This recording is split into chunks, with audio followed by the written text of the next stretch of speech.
Welcome to Hi-Fi Lo-Fi after somewhat of a hiatus. So I've just got home from work and it is about 7:20 p.m. and it's winter. It's December, the 11th of December, and I've had a really hard day, really hard week, really hard year. I'll tell you more about that and why I haven't been making many videos. I'll tell you more about that another time. What you're looking at is typical Japanese home heating, and what it is, it's a paraffin fan heater. Paraffin, by the way, is also called kerosene.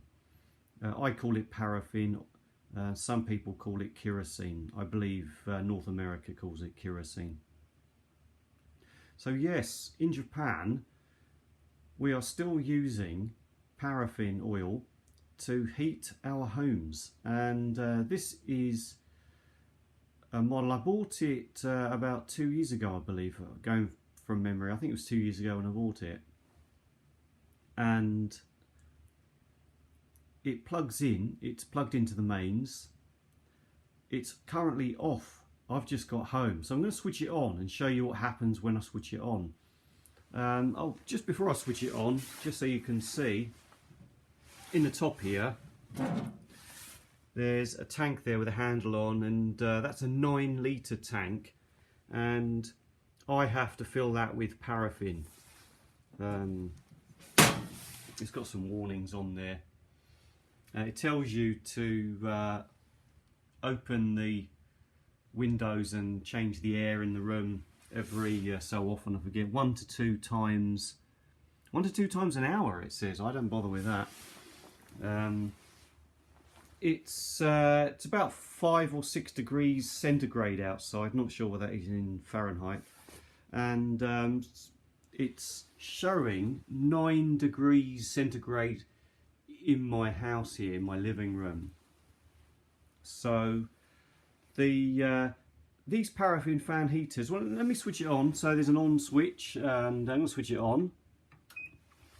So it's currently set at 12 degrees, but obviously what I'll do is I'll set it at 14. I usually set it to 14 degrees for myself. Most people in Japan find that too cold, so the default setting on this, by the way, is 20 degrees centigrade.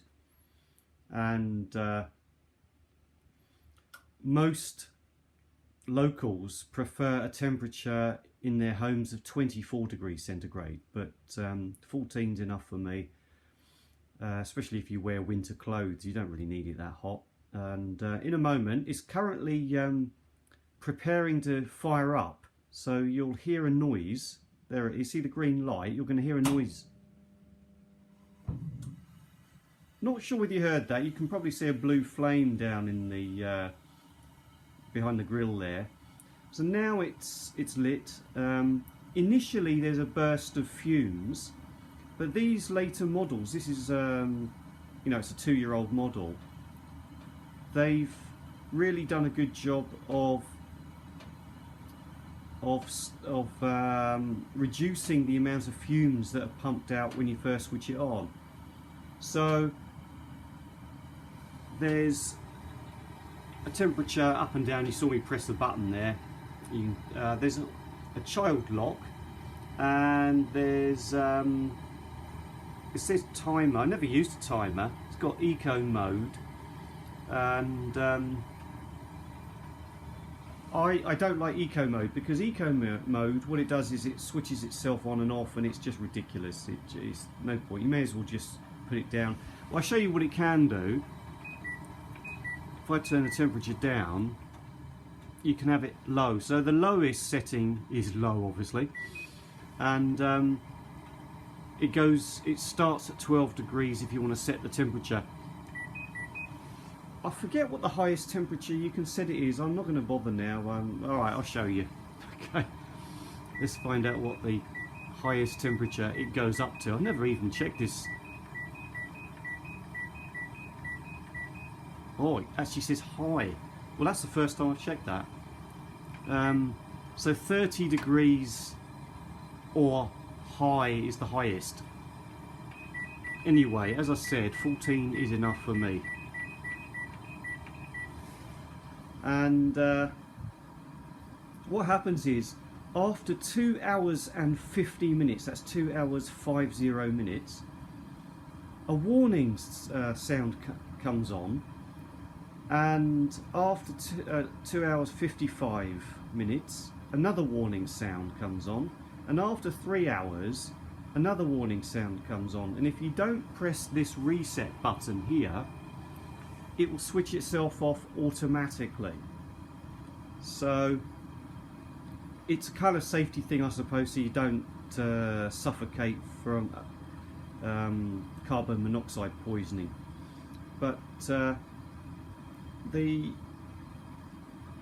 what was I going to say? This is I'm doing this in one take, not rehearsed. Just thought I should do some content because I haven't done any for a while. And yeah, sorry I haven't done much content, or haven't done any for a while. I promise there'll be more content coming. I've got things to show you. So yeah, it's a safety thing. It'll go off automatically after 3 hours if you don't press the reset button. You can press that reset button at any time to reset it to 3 hours, by the way.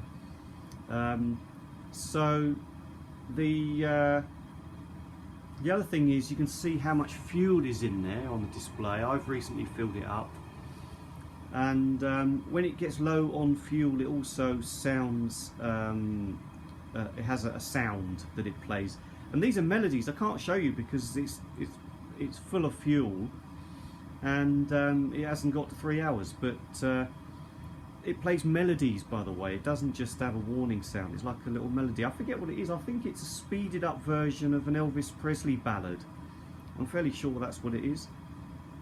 Yes, it is. It's Love Me Tender, I think, but at like double time or something. Quite funny. I'll try and capture that if I can, if I think about it later.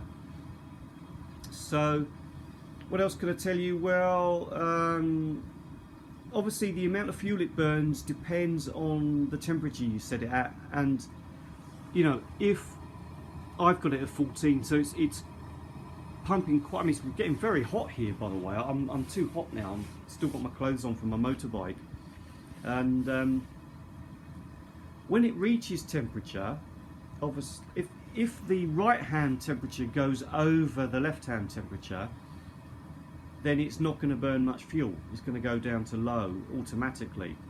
But if it needs to maintain, you know, if it's very cold, it's going to have to keep trying to maintain the set temperature. So it's going to burn more fuel.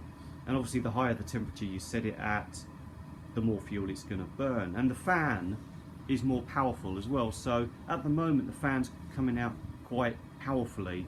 It's blowing out hot air quite strongly. You can see the fuel gauge has gone down a notch. They don't all have fuel gauges, by the way, and they don't all have these backlit displays. This one is a little bit, a tiny bit up the range, and it cost me 2 years ago. It cost me about 20,000 yen. Which I don't know what that is in your money. You'll have to check it. But anyway, I paid about 20,000 yen. I had a look in a home centre the other day, and they're still around that price, or slightly more now, I think, but similar price. So anyway, yeah, and they come in different sizes. The colours vary very slightly. They come in different sizes according to the room size. So I've got one here for. I don't know what the square meterage is, but I've got one here. They give you two values. They give you a value for a wooden house and a value for a concrete house. I live in a wooden house, and this one is up to 19 tatami mat size. Now, a tatami mat is a traditional Japanese straw mat, so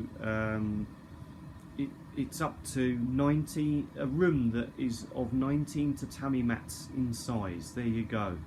Such is life in Japan, with a paraffin fan heater, kerosene fan heater, that is made to the size of straw mats. Such is quirky Japan, yes.